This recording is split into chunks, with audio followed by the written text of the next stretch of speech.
एकदा मिळालं बम पुरंदरेंचं राजा शिवछत्रपती. ही चारही पुस्तकं मी अनेक वेळा वाचली आणि या 4 पुस्तकातून जे मला शिकायला मिळालं ते आयुष्यात पुढे मला कुठूनही मिळालं नसतं असं या 4 पुस्तकातून शिकायला मिळालं, याचा मला अभिमान आहे. आणि म्हणून जे साहित्य आहे, जे विचार आहेत, ते डोळ्याच्या मागे असतात. कुठलीही सत्ता डोळे नष्ट करू शकते, पण डोळ्यामागे दडलेले विचार नष्ट करू शकत नाही, कारण विचार अमर असतात. आणि हे जे विचाराचे संस्कार असतात हे आपल्याला साहित्यातून मिळतात. समाज जीवनामध्ये आणि राष्ट्रीय जीवनामध्ये जेव्हा समाज बदलत असतो, मग ते आर्थिक परिवर्तन असो, सामाजिक परिवर्तन असो, प्रत्येक क्षेत्रामध्ये या परिवर्तनाची सुरुवात करणारी जी लोक असतात ती त्या परिवर्तनाच्या संदर्भातल्या उद्दिष्टांच्या समोर ठेवून मग त्या अनुषंगाने आपले विचार मांडत असतात, ज्याला आपण सोप्या भाषेमध्ये विजन म्हणतो. मी नेहमी म्हणतो की you can donate I but you can not donate vision. डोळे दान केल्या जाऊ शकते, पण व्हिजन दान केल्या जाऊ शकत नाही.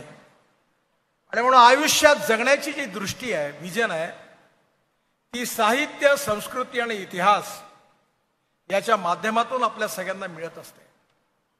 आणि म्हणून साहित्य, संस्कृती, इतिहास आणि विरासत ही आपली खूप मोठी शक्ती आहे.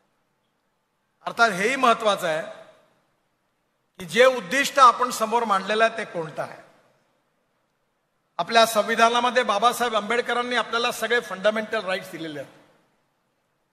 लोकशाही आपण स्वीकारलेली आहे आणि जगातली सगळ्यात मोठी लोकशाही म्हणून आपला देश आहे.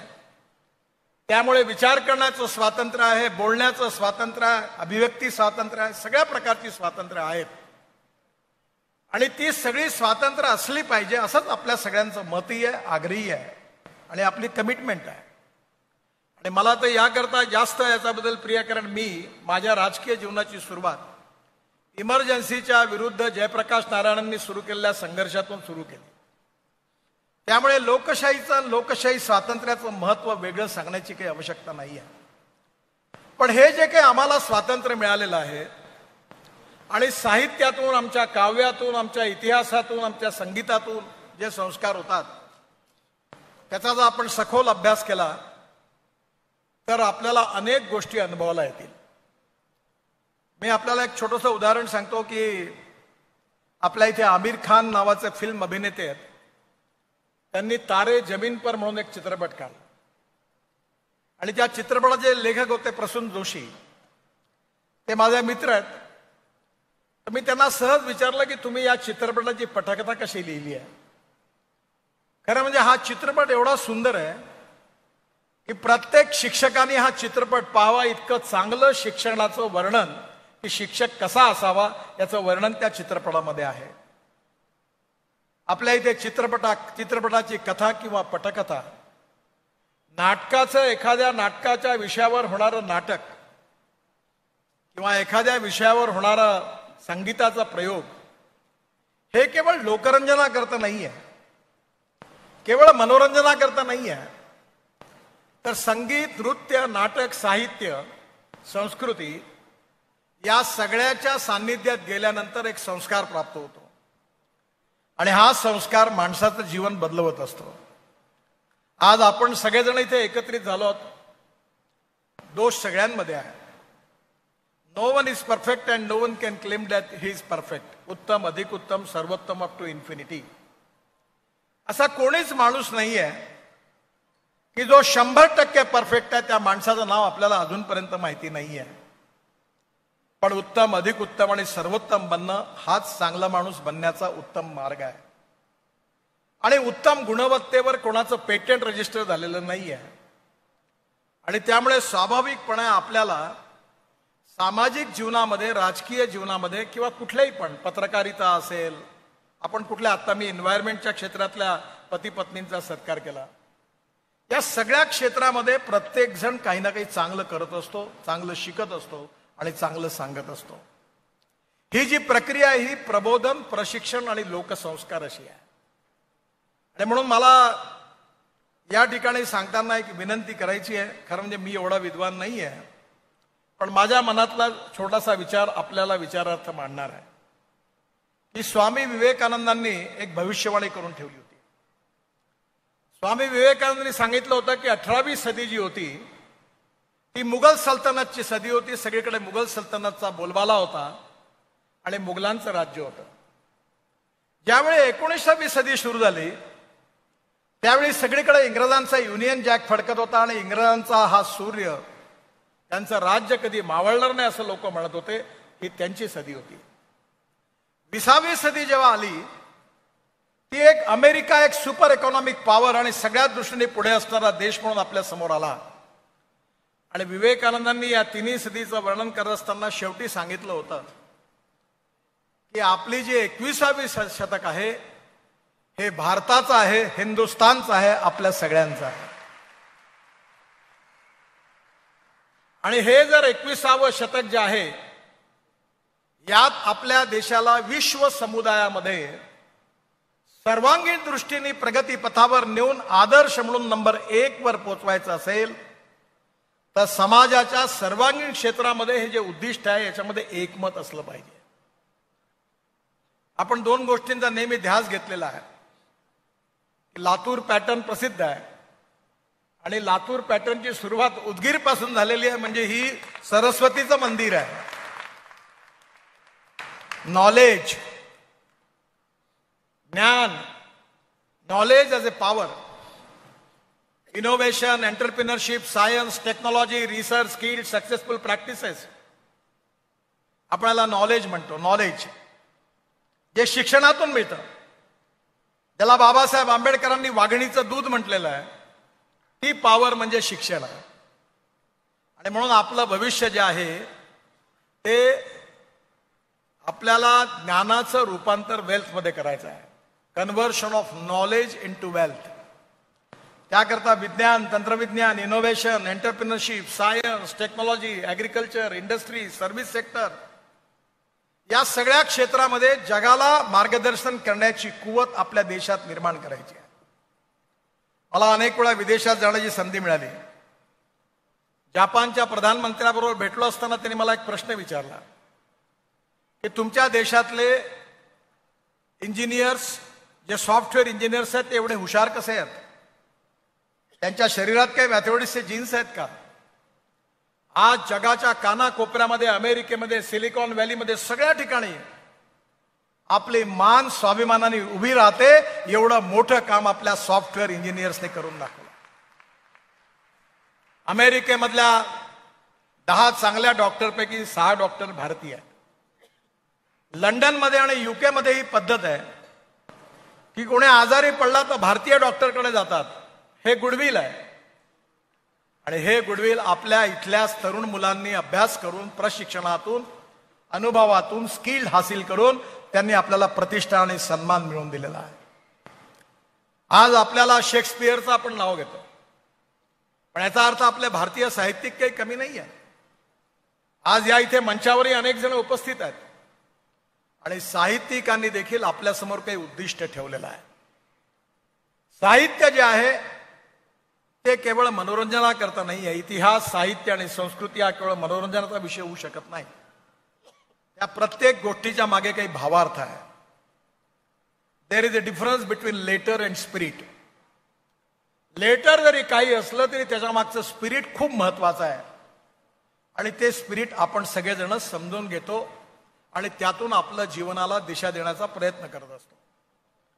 आपण 3 गोष्टींचा प्रामुख्याने विचार करतो की इथिक्स, इकॉनॉमी, इकॉलॉजी आणि एन्व्हायरमेंट. इथिक्समध्ये सगळं आलं.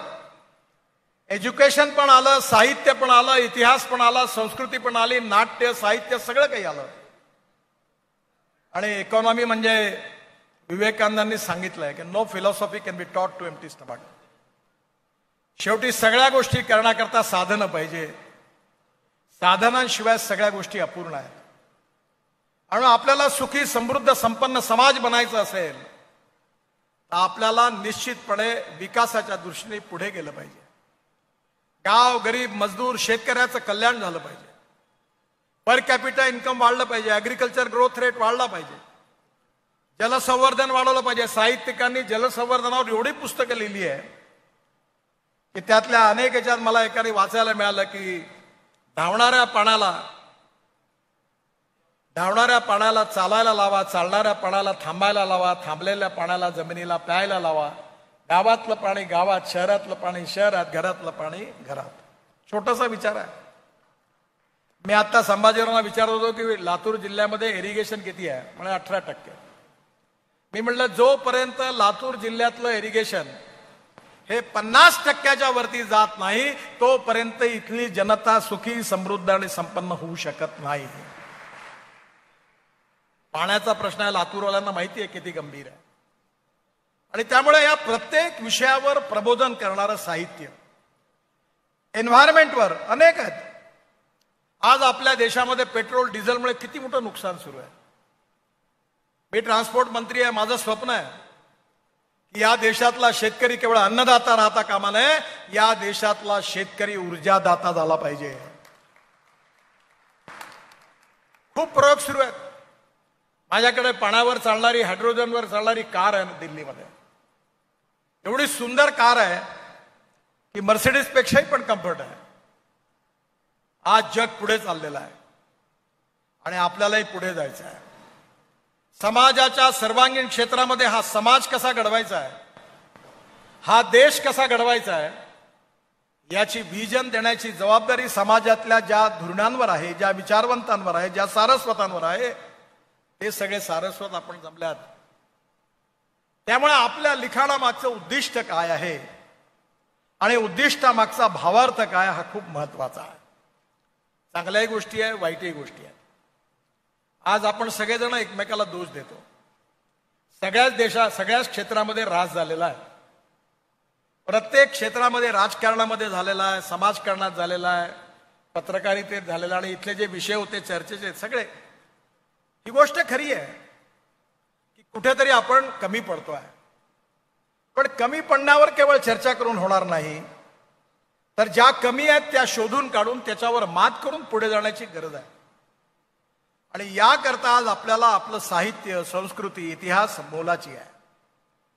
आज मला एक चांगली गोष्ट आठवते की मी इंग्लंडच्या पार्लमेंटमध्ये गेलो होतो. मला तिथे भाषण देण्याची संधी मिळाली आणि तिथलं भाषण झाल्यानंतर मी प्रधानमंत्र्यांकडे चहा प्यायला गेलो. त्यांनी मला एक प्रश्न विचारला. विदेश मंत्री आणि प्रधानमंत्री दोघेही होते. त्यांनी विचारलं, तुमच्या देशातली सगळ्यात मोठी समस्या कोणती आहे? मी चुपचाप व्हायच्या आधीच फॉरेन मिनिस्टर म्हणाले, तुमची पॉप्युलेशन खूप जास्त आहे, गरिबी, भूकमरी, बेरोजगारी, महागाई, त्यामुळे आम्हाला खरोखर समस्या आहे, असं मी सांगितलं. मी त्यांना उलटा प्रश्न केला की तुमच्या देशामधली सगळ्यात मोठी गंभीर समस्या कोणती आहे? त्यांनी मला उत्तर दिलं की आमच्या देशामध्ये तरुण मुलं आणि मुली लग्न न करताच लिव्हिंग रिलेशनशिपमध्ये राहतात, त्यामुळे आमची समाज व्यवस्था उद्ध्वस्त झाली आहे, ही आमची सगळ्यात मोठी समस्या आहे. मग त्यांनी मला असा प्रश्न विचारला की ही समस्या तुमच्या देशामध्ये नाही आहे का? जेव्हा पॉप्युलेशन जास्त आहे, गरिबी आहे, भूकमरी आहे, बेरोजगारी आहे, मग तुमच्याकडे ही समस्या नाही आहे का? मी म्हटलं नाहीच्या बरोबर. त्यांनी विचारलं हे कसं शक्य आहे? तेव्हा मी त्यांना सांगितलं की भारतीय जीवन पद्धती जी आहे, परिवार पद्धती आहे, ती मूल्याधिष्ठित आहे. आपल्या रामायण महाभारतापासून भगवान गौतम बुद्धापासून आपल्याला छत्रपती शिवाजी महाराजांपर्यंत प्रत्येक वेळा एक संस्कार मिळाला आणि या प्रत्येक संस्कारातून आपलं मन आणि व्यक्तित्व घडत गेलं. त्या मूल्याधिष्ठित जीवन पद्धती आणि परिवार पद्धतीमुळे आज देखील भारतीय समाज जीवन समृद्ध आहे आणि संपन्न आहे, आणि म्हणून ही समस्या आपल्याकडे नाहीच्या बरोबर आहे. पण हे सगळे संस्कार मिळाले कुठून? हे सगळे संस्कार, समाज प्रबोधनाचे संस्कार, कधी चित्रपटातून मिळाले, कधी इतिहासातून मिळाले, कधी संस्कृतून मिळाले, कधी साहित्यिकांच्या पुस्तकातून मिळाले, किंवा कधी कधी लहानपणी मराठीतल्या पुस्तकात लिहिलेल्या लेखकांच्या लहान लहान लेखातून मिळाले. मी नेहमी एक गोष्ट मला आठवते की मी दिल्लीला जाण्याकरता रिलक्टंट होतो, पण मला अचानक जावं लागलं आणि गेलो तर पक्षाचा अध्यक्ष म्हणून गेलो होतो. त्यावेळी मला खूप लोक भेटायचे. मला मराठी माणूस, मराठी संस्कृती, मराठी नाटक, मराठी संगीत भयंकर आवडतं. आणि माझी अशी श्रद्धा आहे की मराठी नाटक, मराठी साहित्य, मराठी संगीत हे खूपच वेगळं आहे. याची तुलना फक्त देशातून बंगालशी होऊ शकते. आणि याचं तुम्हाला महत्व महाराष्ट्रात राहून नाही कळत. जेव्हा तुम्ही महाराष्ट्राच्या बाहेर जाता तेव्हा मराठी साहित्य, मराठी भाषा, मराठी संगीत, मराठी नाटक, मराठी भावगीत आणि अगदी सुरेश भटांची गझल इथपर्यंत मराठी किती मोठं आहे हे आपल्याला लक्षात येतं.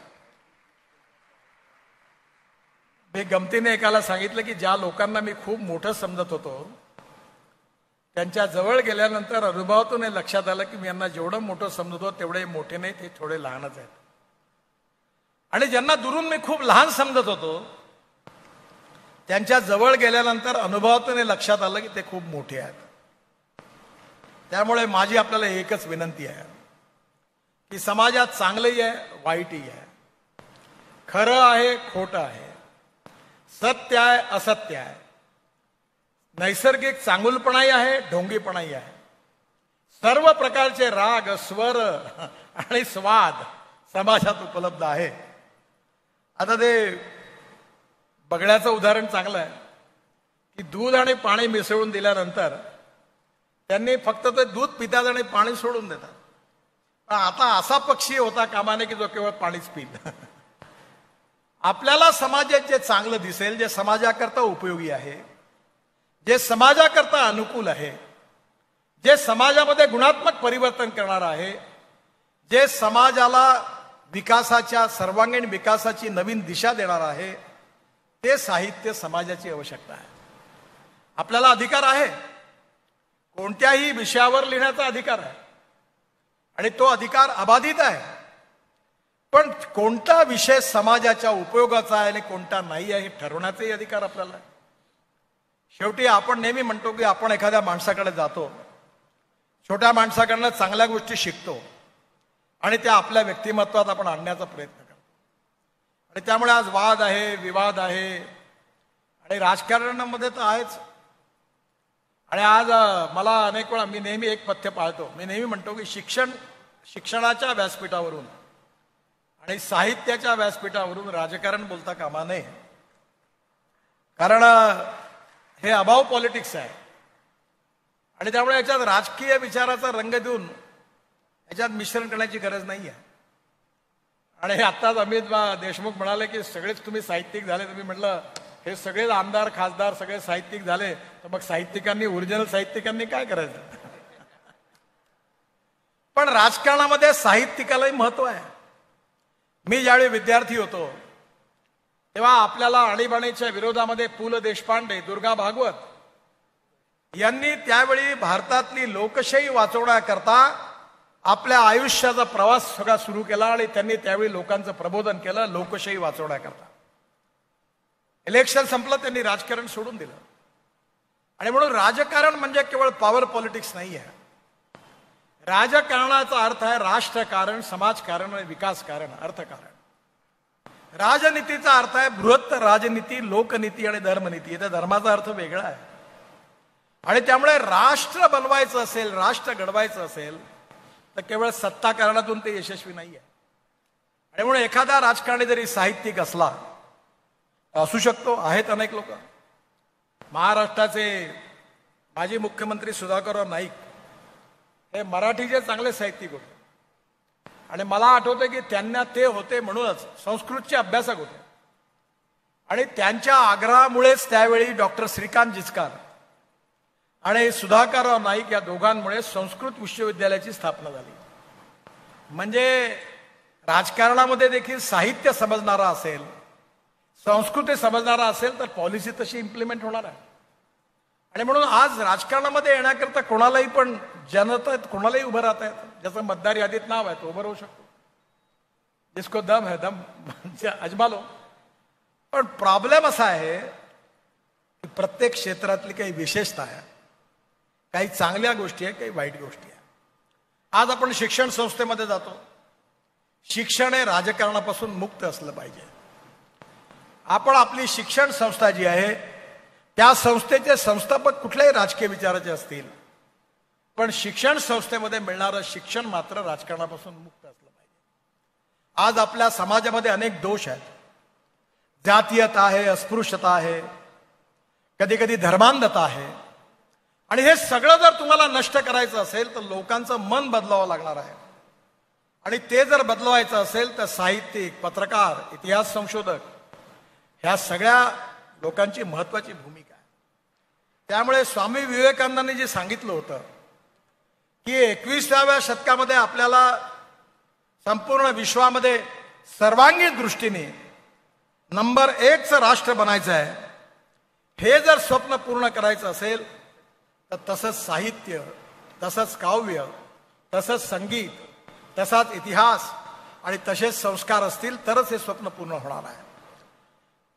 या देशामध्ये सामाजिक आर्थिक परिवर्तन झालं पाहिजे. माणूस हा जातीने श्रेष्ठ नाही आहे, गुणांनी श्रेष्ठ आहे. जातीयता, छुआछूत, अस्पृश्यता समूळ नष्ट झाली पाहिजे आणि मानवतेच्या आधारावर विश्वाचं कल्याण झालं पाहिजे असा भाव आपल्या संस्कृतीने जगाला दिलेला आहे. मी बर्लिनमध्ये गेलो होतो श्री श्री रविशंकरजींच्या कार्यक्रमाला. लाखो लोक बसले होते, आपल्या देशातले नव्हते. अनेक देशामध्ये आपलं योग विज्ञान, आयुर्वेद. आज भगवान गौतम बुद्धांनी आपल्या देशातून सुरुवात केली. आम्ही बुद्ध सर्किट तयार केलं. भगवान गौतम बुद्धांनी त्यांचा विचार जगातल्या कानाकोपऱ्यामध्ये पोहोचवला. त्याला एवढी स्वीकारार्हता मिळाली. त्यामुळे येणाऱ्या काळामध्ये निश्चितच आपल्याला विश्वामध्ये प्रथम क्रमांकाचं राष्ट्र व्हायचं असेल तर आपलं साहित्य, आपली संस्कृती, आपला इतिहास, आपली विरासत याच्यापासून अध्ययन करून भविष्याची नीती आखावी लागणार आहे.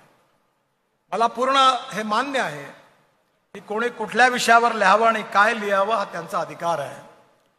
पण समाजानुकूल, युगानुकूल आणि राष्ट्रानुकूल साहित्य हे समाजाला, देशाला एका प्रगतीच्या आणि विकासाच्या दिशेने नेणार आहे. या साहित्य संमेलनामध्ये खूप चांगल्या चांगल्या विषयावर चर्चा झाली, चिंतन झालं, मनन झालं. मतभेद असतात. मतभेद हे जिवंतपणाचं प्रतीक आहे. मतभेद असायला काही हरकत नाही, पण मनभेद असायला नको. मतभिन्नता असली तरी काही हरकत नाही, कारण आपल्यामध्ये अनेक प्रकारचे विचार आहे, अनेक प्रकारची लोक आहेत. आणि आपल्या साहित्याने, आपल्या संस्कृतीने शिकवलं की आपल्या विरोधी जरी विचार असेल तरी त्या विचाराचा सन्मान केला पाहिजे, हेच आपल्याला शिकवलं गेलं आहे. त्यामुळे मतभेद आणि मतभिन्नता याचा संबंध मनभेदाकडे होऊ नये. आणि शेवटी सगळ्या गोष्टी बदलत असतात. बघा, 47 साली आपल्या देशामध्ये समाजवाद, साम्यवाद आणि पुंजीवाद हेच प्रमुख होते. आणि आता सगळे रेफरन्स बदलले. त्यावेळी साम्यवाद, समाजवाद, पुंजीवाद, साम्यवाद रशियामध्ये बदलला, चीनमध्ये बदलला. आता समाजवाद होता, तोही चळवळ संपुष्टात आली, पण लोकांना उत्तर नाही मिळालं. अजूनही लोक शोधात आहे की आमच्या विकासाचा शाश्वत मार्ग कोणता आहे, आमची गरिबी, भूकमरी, बेरोजगारी कशी दूर होईल, आमच्या इथे चांगल्या प्रकारचं शिक्षण कसं प्राप्त होईल, आमच्याकडे चांगल्या प्रकारच्या हेल्थ सर्व्हिसेस कशा प्राप्त होतील, गरीबातल्या गरीब माणसाला रोटी, कपडा, मकान कसं मिळेल. अनेक गोष्टीवर मंथन सुरू आहे, चर्चा सुरू आहे, टेक्नॉलॉजी आली आहे, रिसर्च सुरू आहे. पण अंतिमतः अजूनही कुठला तरी सक्सेसफुल फॉर्म्युला मिळालेला नाही आहे. जेव्हा चिंतन होतं, मनन होतं, त्यातून काही ना काही मिळतं. एका फिलॉसॉफरनी सांगितलंय की पर्स आणि पर्सन याच्यामध्ये पर्सन म्हणजे व्यक्ती श्रेष्ठ आहे. पर्सन आणि पार्टी म्हणजे व्यक्ती आणि पार्टी म्हणजे पक्ष, त्याच्यात पक्ष श्रेष्ठ आहे, संघटना श्रेष्ठ आहे. आणि पार्टी आणि फिलॉसॉफी याच्यामध्ये फिलॉसॉफी म्हणजे विचार महत्वाचे आहेत. आणि हे साहित्य संमेलन आपल्या सगळ्यांना भविष्याचा वेध घेणारा विचार देणारं साहित्य संमेलन आहे. प्रत्येक साहित्यिकाने केलेल्या ठरावातून, मांडलेल्या भाषणातून एक विचार मांडलेला आहे. आणि तो विचार समाजानुकूल आहे, राष्ट्रानुकूल आहे, युगानुकूल आहे. आणि आपल्या सगळ्यांना एक गुणात्मक परिवर्तन करून प्रगती आणि विकासाकडे नेणार आहे. त्यामुळे केवळ मनोरंजनाचा भाग याच्या मागे नाही आहे. तर या हजारो लोकांना, ग्रामीण भागातल्या जनतेला ही विचाराची मेजवानी या साहित्य संमेलनाच्या निमित्ताने मिळाली. आणि जे जे आपण सगळ्यांनी ऐकलं असेल त्या सगळ्यातून, त्या विचारातून आपल्यालाही पण एक नक्कीच चांगला नवीन जीवन दृष्टिकोन प्राप्त होईल. आणि भविष्याचा वेध घेण्याकरता तो नक्कीच उपयोगाचा ठरेल असा मला विश्वास आहे. खरं म्हणजे मला हेलिकॉप्टर संध्याकाळी 6 नंतर उडू शकत नाही ही अडचण आहे आणि मला सोलापूरला जायचं असल्यामुळे घाई आहे, त्यामुळे बऱ्याच लोकांना बोलता आलं नाही. परंतु मला खूप आनंद आहे की मी साहित्य संमेलनाचं एवढं विराट स्वरूप मी बघितलं नाही. तर कधी कधी साहित्य संमेलन क्लासेसचं होतं, मासेसचं होत नाही. मी अध्यक्षांनाही पण धन्यवाद देईल. त्यांना प्रशासकीय अनुभव होता, ते बीडचे जिल्हाधिकारी होते आणि ते साहित्यातही आहेत, त्यामुळे त्यांना राजकारणही माहिती आहे, प्रशासनही माहिती आहे आणि तर साहित्यही माहिती आहे. त्यामुळे मला विश्वास आहे की या सगळ्या विचारातून, विचाराच्या मंथनातून आणि चिंतनातून आपल्या भागातल्या या लाखो लोकांना आपल्या भविष्यातल्या जीवनाचा मार्ग चोखाळण्याकरता एक चांगली दिशा, एक चांगलं संस्कार, एक चांगलं प्रबोधन, एक चांगलं प्रशिक्षण आणि त्याची मेजवानी या साहित्य संमेलनाने आपल्या सगळ्यांना दिली. आपण ते यशस्वी केलं याबद्दल पुन्हा एकदा आपल्या सगळ्यांना मनापासून खूप खूप शुभेच्छा देतो. आणि आपण सगळेजण मिळून या विचाराच्या अमृतातून आपला समाज